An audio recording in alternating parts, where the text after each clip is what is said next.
मित्रों नमस्कार। Study with Dinesh Yadav में सभी मित्रों का स्वागत है। मित्रों आज PGT practice set 7 model test paper जो चल रहा है, मित्रों आपसे एक बात बताना चाहता हूं। अगर मैं इस प्रैक्टिस सेट को पूरा डिटेल स्टडी कराएंगे तो 2 से ढाई घंटे लगेंगे और 2 से ढाई घंटे की वीडियो बहुत लंबी वीडियो हो जाती है, जिसको कोई भी स्टूडेंट न उसको मतलब जो है वॉच करेगा और न ही लाइक करेगा। तो हम कोशिश करते हैं इसको 40 से 45 मिनट में फिनिश करने का, और जो है कि जो इसका आंसर है मैं उसको बता देता हूँ। और रही बात मित्रों, आप लोग कहीं भी जाते हैं 20 से 30 रुपया प्रैक्टिस सेट का देते हैं और जो है कि तब जा कर के कोई प्रैक्टिस सेट आपको मिलता है। यहाँ तो मैं आपको फ्री में पूरा प्रैक्टिस सेट दे देता हूँ और जो है कि आंसर बता देता हूँ। अगर आप चाहिए तो इसको जो है कि आप फ्री में पढ़ सकते हैं। तो आइए आज की क्लास देखते हैं। पहला क्वेश्चन है, which one is spelled correctly. यहाँ पे जो है कि आपको करेक्टली मतलब करेक्ट वर्ड बताना है। तो आपका राइट आंसर हो जाएगा embrace. Embrace, EMBARRASS, embrace. Next question number 2 है, सिलेक्ट द करेक्ट स्पेलिंग। तो आपका राइट आंसर होगा mischievous, MISCHIEVOS, mischievous. Question number 3 है, identify the correctly spelled word. तो आपको यहाँ पे राइट आंसर बताना देखना है, डिसिपेट। डिसिपेट इसका राइट आंसर होगा DISSIPATE, डिसिपेट।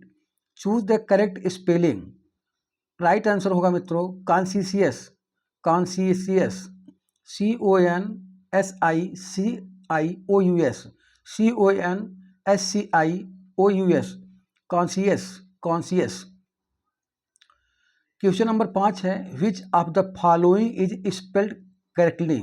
तो आपको यहाँ पे करेक्ट वर्ड देखना है। तो definitely, definitely, DEFINIETLY, definitely. Identify the sentence in reported speech. आपको रिपोर्टेड स्पीच बताना है मित्रों। तो आपका हो जाएगा right answer, I will be there at 3 PM, comma inverted comma, he promised, full stop. Question number 7 है, choose the correct indirect speech for they said we are going to start a new business. They said we are going to start a new business. तो आपका right answer हो जाएगा they said that they were going to start a new business. 7 का आपका right answer होगा मित्रों जो है कि देश इनडायरेक्ट बताना है। तो 7वां का राइट आंसर आपका होगा A, they said that they were going to start a new business. Next question है मित्रों, नेक्स्ट क्वेश्चन है आपका, I have never been to Paris she said. तो आपका राइट आंसर होगा she said she had never been to Paris. Question number 8 का right answer हो जाएगा ए। क्वेश्चन नंबर 9 है, please close the door. Imperative sentence है, ही सेड। तो यहाँ हो जाएगा he said to close the door. Question number 9 का राइट आंसर हो जाएगा, क्योंकि इन्फिनेटिव आपका यहाँ पे टू लगेगा कंजंक्शन के रूप में। I can swim she said. तो इसका इनडायरेक्ट होगा she said she said she could swim. आपका राइट आंसर बी हो जाएगा। बहुत इजी जी नरेशन दिया है। क्वेश्चन नंबर 11 है, choose the correct antonym for converted. Converted, तो आपको कन्वर्टेड का एंटोनिम बताना है मित्रों। तो राइट आंसर आपका होगा straight, straightforward, straightforward, STRAIGHTFORWARD, straightforward. What is the synonym for equivocate. Equivocate, EQUIVOCATE। Equivocate का जो है कि आपको एंटोनिम बताना है। तो 12 का राइट आंसर होगा मित्रों बी, आपका हो जाएगा mislead. Identify the antonym for ephemeral. बहुत ये क्वेश्चन रिपीट हो रहा है, एफेमेरल। तो एफेमेरल का एंटोनिम आपका होगा मित्रों लास्टिंग। 13 का B, lasting. Question number, what is the meaning of reticent. तो 14 का राइट आंसर होगा रेटिसेंट का आप क्या होता है मतलब, रेटिसेंट मतलब क्या होता है, तो आपका राइट आंसर हो जाएगा जो है reserve and silent.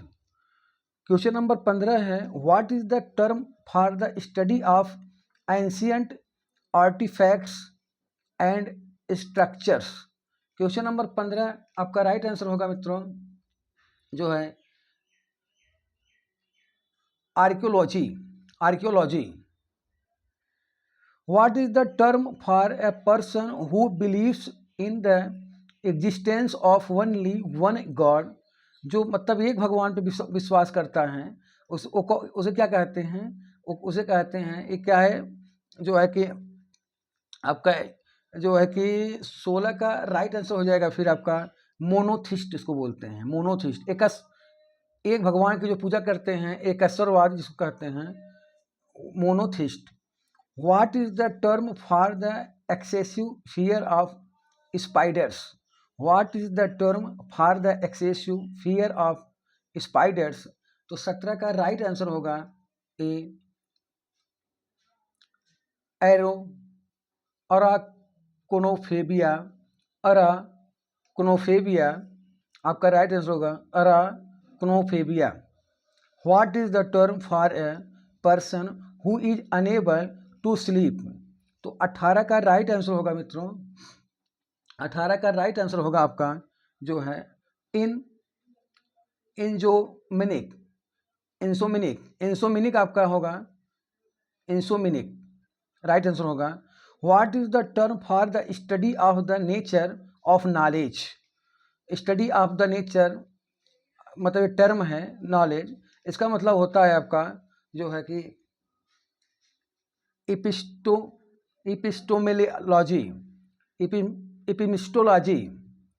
Study of the nature में तो होता है epistemology. What does the idiom jumping on the band wagon. Jumping on the band wagon मतलब होता है जो है आपका मित्रों ज्वाइनिंग अ पॉपुलर एक्टिविटी और ट्रेंड। आइए आगे नेक्स्ट क्वेश्चन देखते हैं मित्रों। क्वेश्चन नंबर 21 है, what does the idiom spare the rod spoil the child mean. Idiom phrase यहाँ पे देखना है, तो आपका आंसर हो जाएगा to punish a child for misbehaviour. What does the idiom hit the sack mean मतलब होता है 22 का आपका राइट आंसर हो जाएगा B, to go to bed or sleep. In the phrase hit the road, what does hit the road mean. तो 23 का आपका राइट आंसर हो जाएगा मित्रों टू स्टार्ट ए जर्नी और leave. What does the phrase cut the mustard mean.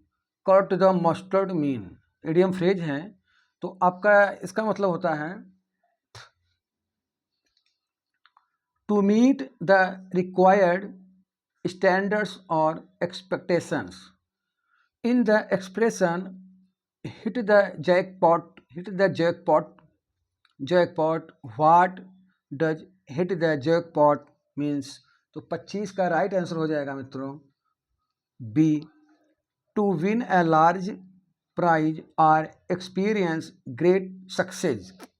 Identify the figure of speech in the sentence the moon spread secrets to the night.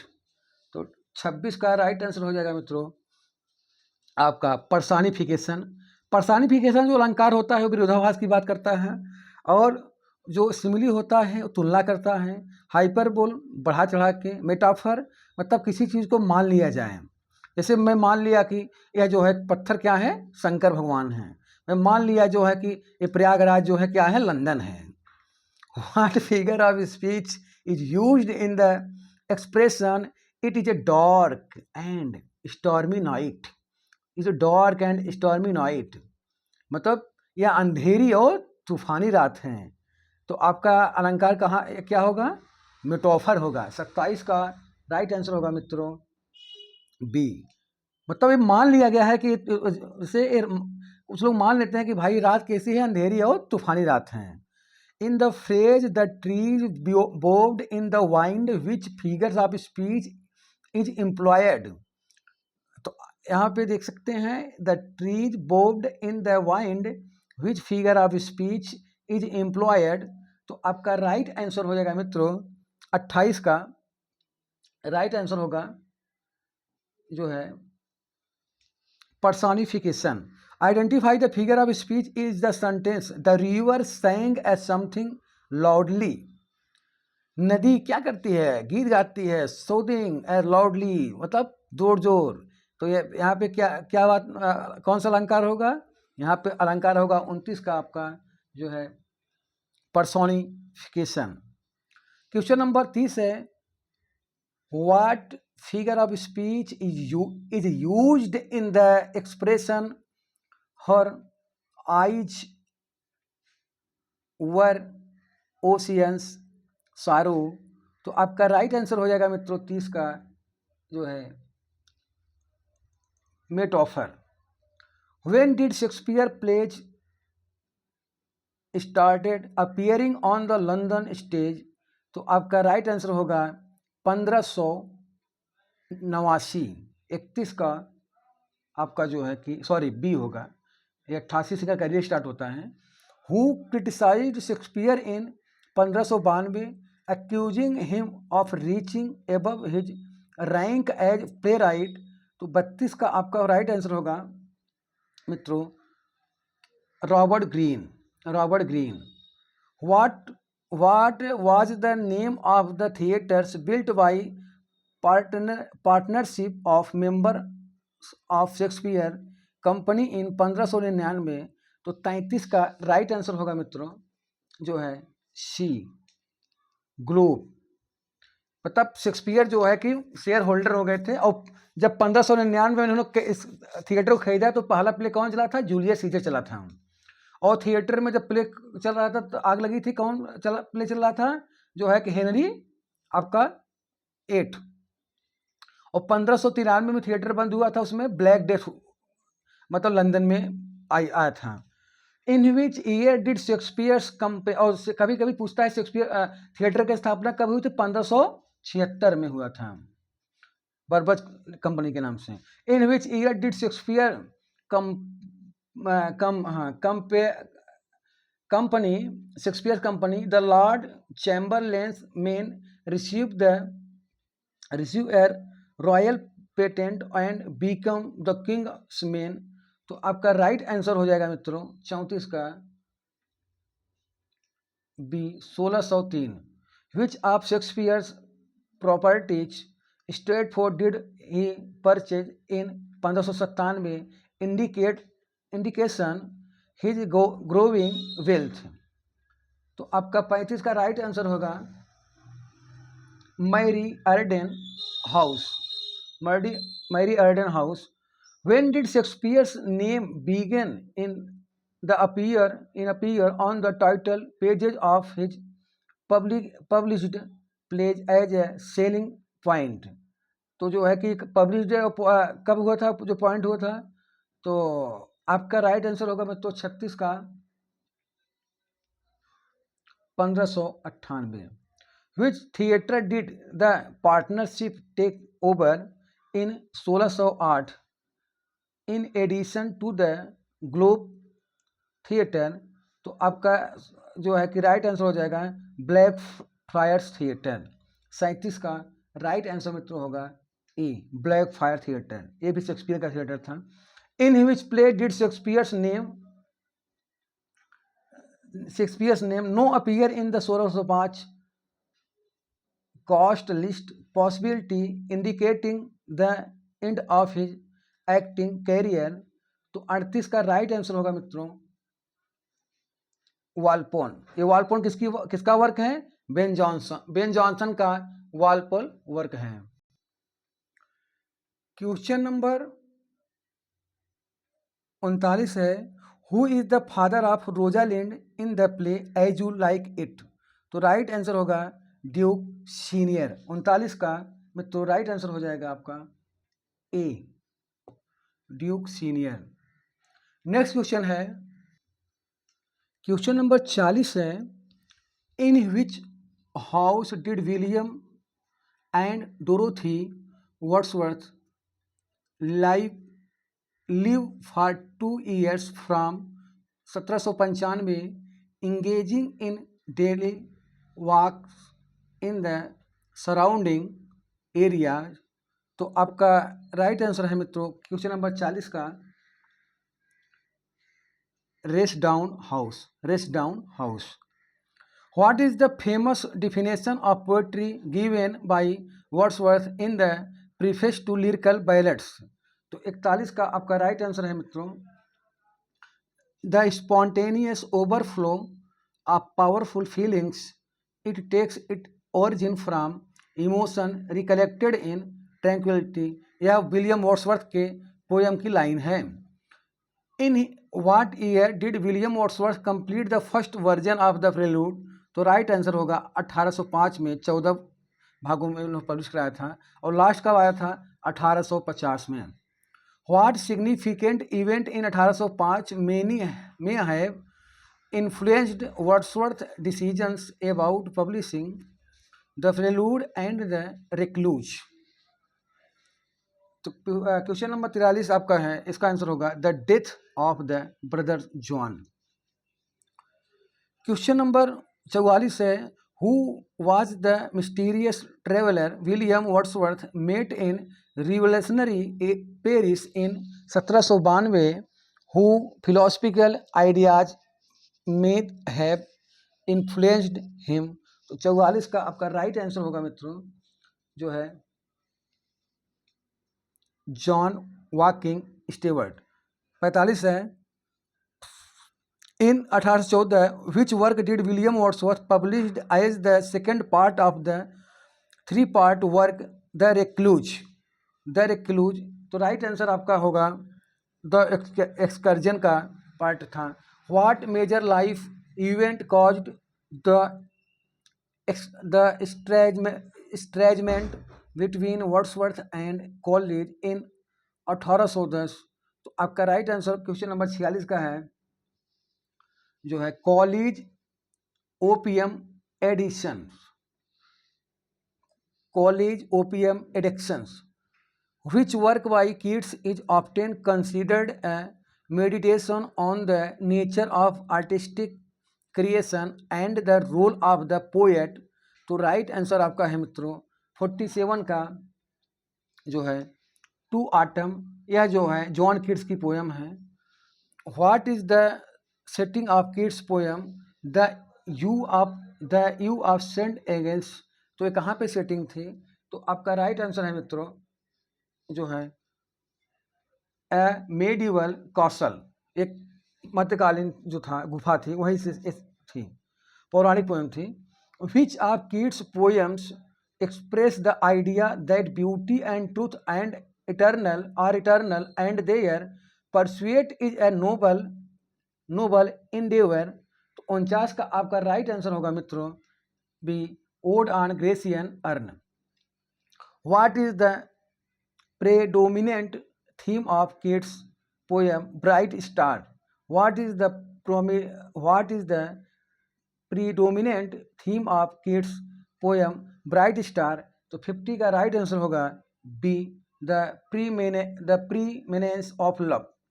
What is the title of the Elia essay of Elia where Charles Lamb described his time at Christ Hospital? तो 51 का right answer होगा मित्रों D Christ Hospital 5 and 30 years ago। Which work by Charles Lamb is considered a words drama? तो words drama कौन सा था इनका Charles lamb का? तो 52 का राइट आंसर है जॉन वुडविल। नेक्स्ट क्वेश्चन है क्वेश्चन नंबर 53 है, in which year were tales from Shakespeare, Lamb का पोएम है, co-authored by Charles Lamb and his sister Mary Lamb, published. Mary Lamb इनकी क्या थी, बहन थी। चार्ल्स लैम्ब तो शादी किए नहीं थे, जानते हैं आप सब लोग। तो 53 का राइट आंसर होगा B 1807। Which collection of Charles Lamb essays was publish 1823, कौन सा ऐसे था जो 1823 में पब्लिश हुआ था? तो जो वो था आपका ऐसे ऑफ इलिया 1823 में, और लास्ट ऐसे ऑफ इलिया 1833 में। इन विच ईयर डिड पर्सी बेसी शैली राइट द ऐसे a defence of poetry, a defence of poetry इन्होंने कब लिखा था? तो आपका राइट आंसर होगा मित्रों 1821 में। 1821 में इन्होंने एडोनाइस भी लिखा था, जो जॉन किट्स के ऊपर लिखा था। What is the subtitle of Shelley poem Prometheus unbound? Prometheus unbound का सब टाइटल क्या है? तो आपका राइट आंसर है मित्रों जो है a lyrical drama. Which of Shelley poem is an elegy written on the death of John Keats? तो और आपका जो है एडोनाइस होगा right answer. Who is the central figure is Shelley dramatic poem Prometheus Unbound? तो आपका right answer होगा 58 का मित्रों जो है Prometheus. Which Dickens novels follows the life of the miserly and misanthropic character Ebenezer Scrooge? Ebenezer Scrooge. तो आपका right answer होगा 59 का मित्रों जो है कि एक इसका किस नावल का कैरेक्टर है? तो आपका है क्रिसमस कैरोल का, Christmas carol. What is the occupation of Mr Pumblechook, Mr पंबल चुक इन ग्रेट एक्सपेक्टेशन? पंबल चुक व्यवसाय क्या करते थे ग्रेट एक्सपेक्टेशन में जो कैरेक्टर थे? तो एक क्या करते थे, यह एक थे क्या, ग्रोसर थे, एक ग्रोसर थे। क्वेश्चन नंबर 61 है, which Dickens novel feature the characters Little Dorrit who grows up in डेप्टॉन प्रिजन? तो राइट आंसर आपका होगा जो है Little Dorrit. What is the name of the villainous character in Dombey and Son? Dombey and Son किनका novel है? Dickens का। The mistress in daughter Florence? तो राइट आंसर होगा 62 का मित्रों जो है James Carker. In Matthew Arnold poem Empedocles on Etna, what is Empedocles contemplating before his death? तो 63 का राइट आंसर होगा मित्रों जो है philosophy and the afterlife. Which of Arnold's poem explored the theme of the clash between Hellenism and Hebraism, emphasizing the importance to culture and education?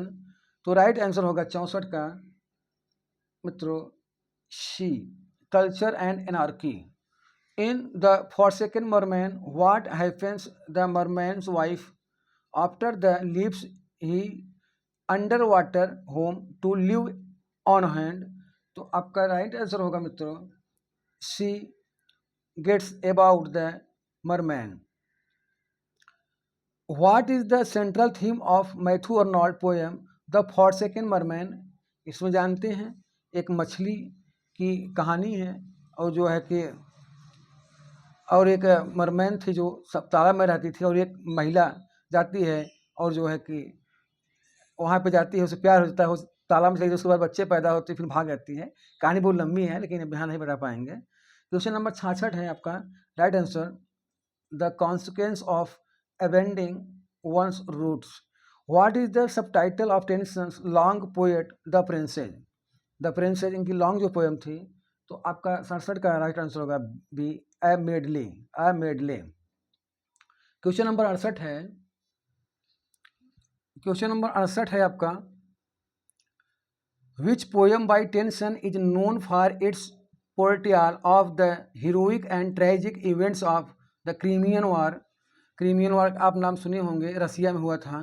तो 68 का right answer होगा मित्रों आपका जो the change the charge of the light brigade.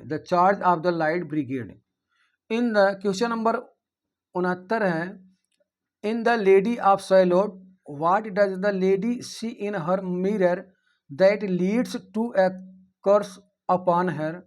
तो 69 का right answer होगा मित्रों a knight in armour. What is the central theme of Tennyson poem the lotus eaters का जो टेंशन की पोएम थी उसकी थीम क्या थी? तो उसकी थीम 70 का जो है कि उसकी थीम थी जो है आपका the allure of sensual pleasure. Question number 71 है, which Thomas Hardy novels feature the character Sue Bridehead किस नावल कैरेक्टर हैं? तो स्यू ब्राइडहेड जो है आपके मित्रों जो है किसके का है? ज्यूड द ऑब्सक्योर नावल है हार्डी की, उसी कैरेक्टर हैं। In Tess of the d'Urbervilles what is the occupation of Tess love interest Angel Clare. तो राइट आंसर आपका होगा मित्रों 72 का फॉर्मर किसान। Which novel by Thomas Hardy explores the conflict between modernity and traditional rural life? तो right answer होगा आपका 73 का राइट आंसर होगा मित्रों जो है कि the Woodlanders. What is the subtitle of Thomas Hardy novel Tess of the d'Urbervilles. तो आपका राइट आंसर होगा 74 का A pure woman faithfully presented। Question number next है,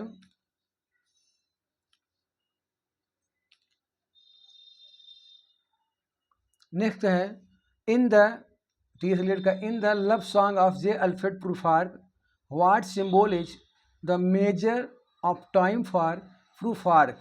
तो 75 का राइट आंसर है B a coffee cup. Which of T.S. Eliot's works is a satirical play that explores the consequence of the desire for power। तो 76 का right answer है मित्रों जो है आपका Murder in the Cathedral, T.S. Eliot साहब का वर्क है, prose work. Which character in the Westland utters the famous line, एक लाइन पूछा है, I will show you fear in a handful of dust. तो 77 आपका राइट आंसर हो जाएगा यहाँ पे थॉयरसिस।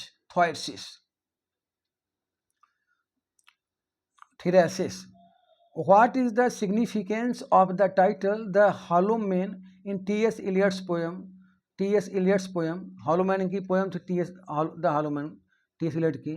तो आपका यहाँ पे 78 में जो है आपका आंसर हो जाएगा जो है emptiness and spiritual decay. What is the literary form of T S. Eliot 4 Quartets. तो 79 का राइट आंसर हो जाएगा आपका मित्रों D suite of 4 in interconnected poems. What is the name of Kamala Das mother. तो 80 का आपका राइट आंसर हो जाएगा यहाँ पे Balamani Amma. Which work by Kamala Das is a short story collection published in 1992। जो कमला दास की एक शॉर्ट स्टोरी थी 1992 पब्लिश हुई थी, उसका नाम क्या था? तो उसका नाम था मित्रों आपका जो है कि Padmavati the harlot and other stories. What event prompts Bakha Untouchable का एक प्रोटैगोनिस्ट था to run away from home in Untouchable. तो यहाँ पे आपका राइट आंसर होगा जो है banishment by her father. Question number 83 देखते हैं मित्रों। क्वेश्चन नंबर 83 है, हु गिफ्ट्स बाखा A hockey stick in the novel. तो जो है कि हम बाखा को जो है हॉकी किसने गिफ्ट किया था? तो आप वो गिफ्ट किए थे, उनका नाम था मित्रों चरस सिंह। चेरा सिंह पंजाबी सरदार थे।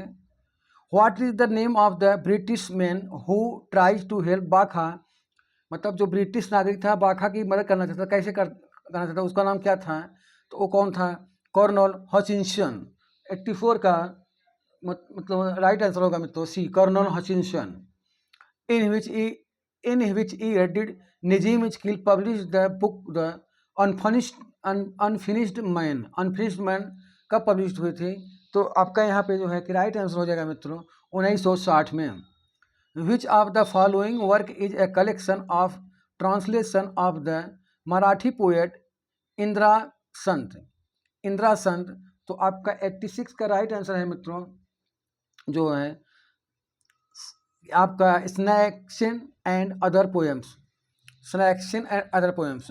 What is the title of Nissim Ezekiel anthology of fiction and poetry published in 1990? तो 87 का आपका राइट आंसर है मित्रों another India. What is the significance of the title mountain interval in Frost poetry collection? तो जो है कि रॉबर्ट फास्ट के विषय में यहाँ जो उनके माउंटेन इंटरवल पोएट्री थी तो उसके विषय में पूछ रहा है। तो 88 का आपका राइट आंसर होगा मित्रों it symbology the passage of time. What is the central theme of fire and ice? What is the central theme of fire and ice? तो 89 का राइट आंसर होगा आपका मित्रों D, the end of the world through the either fire और ice. What does the speaker in Stopping by Woods on a Snowy Evening finally decide to do before continuing his journey? तो 90 का आपका right answer होगा मित्रों D, keep his promise and obligations. Which first poem explores the theme of the transient nature of childhood and the lost innocence? 91 का right answer होगा D, out out. What is the title of Whitman's poem the reflects on the death of president Abraham Lincoln? तो कौन रिफर poem थी? O captain my captain. What Whitman song of myself suggest that this self is? तो आपका right answer होगा 93 का universal and interconnected. What Whitman's innovative use of language and form in Leaves of Grass contributed to this development of? 94 का right answer है मित्रों B, free words.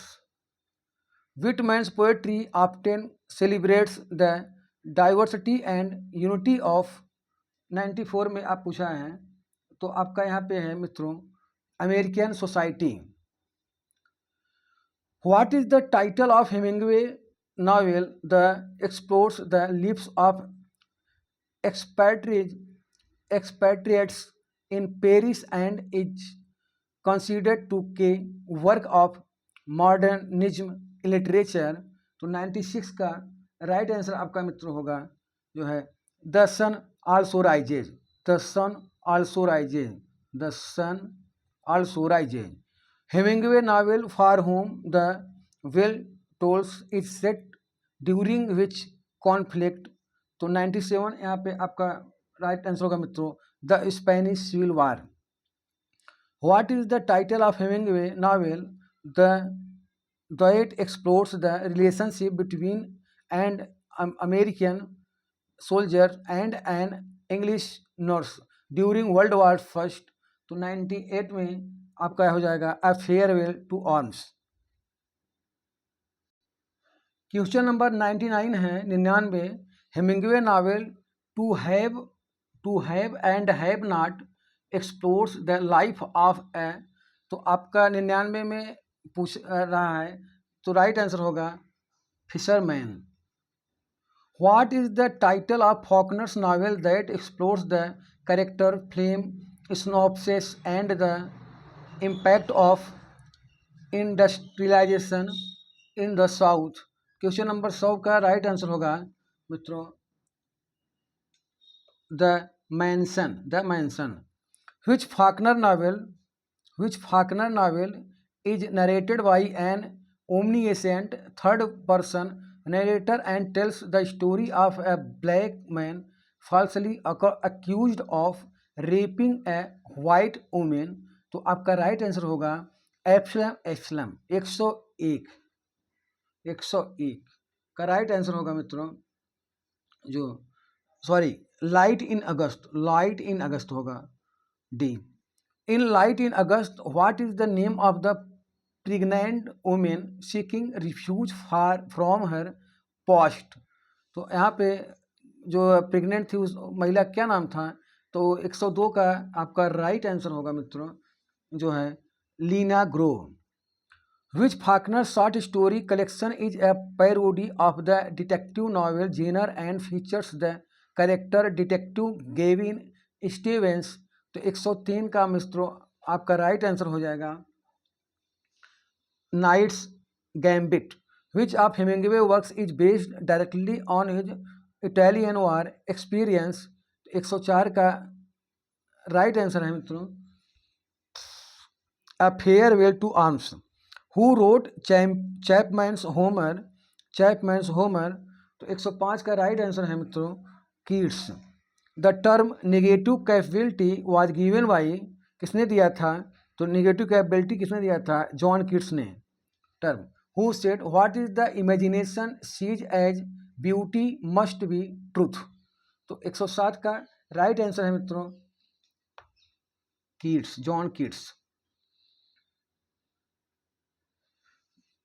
Which one of Keats' works is based on Drayton's The Man in the Moon and Fletcher The Faithful Shepherdess चरवाहा? तो 108 का right answer हो जाएगा इंडिमियान। इनका John Keats का एक एपिक पोएम है, 1818 में आई थी। Here lies one whose name was writ in water, here lie one whose name was writ in water, the epitaph written by whose tombstone in Rome? मतलब किसकी कब्र पे यह लिखा गया है? तो जॉन कीट्स की कब्र पे। which is Ernest Hemingway first important novel? Hemingway की पहली नावल कौन थी महत्वपूर्ण? तो आपका राइट आंसर होगा मित्रों, जो है main without women. A posthumously published account of his early Paris days is found in। 111 का राइट आंसर होगा मित्रों B A Movable Feast। William Faulkner receive the Nobel prize 1950। 112 का सी, 112 का राइट आंसर होगा मित्रों सी। और उसे 1949 माना जाता है, लेकिन नियर बाबू आंसर है 1950 में होगा यहाँ पे। Faulkner vision of the south is, जो फाकनर का जो विजन था द साउथ इज के लिए, तो एक वो था आपका incoherent. For Faulkner the keyword is, तो आपका यहाँ पे राइट आंसर हो जाएगा love. There is a curious combination of violence and passivity in, तो आपका राइट आंसर होगा यहाँ पे William Faulkner's a fable was published in. William Faulkner की जो फेबल थी कब पब्लिश हुई थी? तो यह पब्लिश हुई थी मित्रों 1954 में। 1954 में हेमिंगवे को जो है कि नोबेल प्राइज भी मिला था। क्वेश्चन नंबर 117 है Faulkner spent most of his life in, तो 117 में राइट आंसर हो जाएगा अभी ऑक्सफोर्ड। मतलब ज़्यादातर वो अपना समय कहाँ बिताए थे? ऑक्सफोर्ड यूनिवर्सिटी में फाकनर साहब। Faulkner the sound and the fury, इसलिए इनको न्यू इंग्लैंडर पोएट भी कहा जाता है फाकनर को। The sound and the fury was publish, the sound and fury कब पब्लिश हुई थी? 118 का राइट आंसर होगा 1929। Nissim Ezekiel was born into a Jewish family in, मतलब कहाँ पे जेविश फैमिली में कहाँ पे हुए थे? बॉम्बे में। 119 का A Bombay. Who has uttered this I like to make controlled meaningful statements avoiding extremes of thought and expression. तो 120 का राइट आंसर होगा मित्रों D Nissim Ezekiel. Nissim Ezekiel. Who is the heroine of the novel the old man and the sea, sorry the old man, the old woman and the crow. The old woman and the cow की heroine कौन थी? तो इसकी heroine थी 121 का जो है लीला। मुल्कराज आनंद का वर्क है ये भैया, ध्यान दीजिएगा। The accumulated strength of is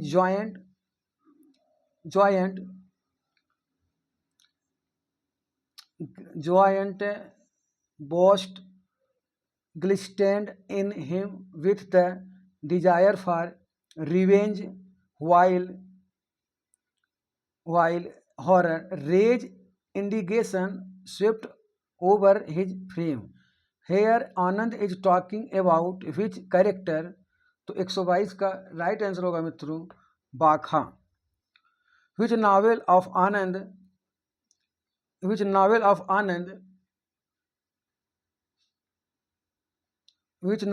Anand discuss the theme of exploitation of coolies working in tea garden at the hands of British officials?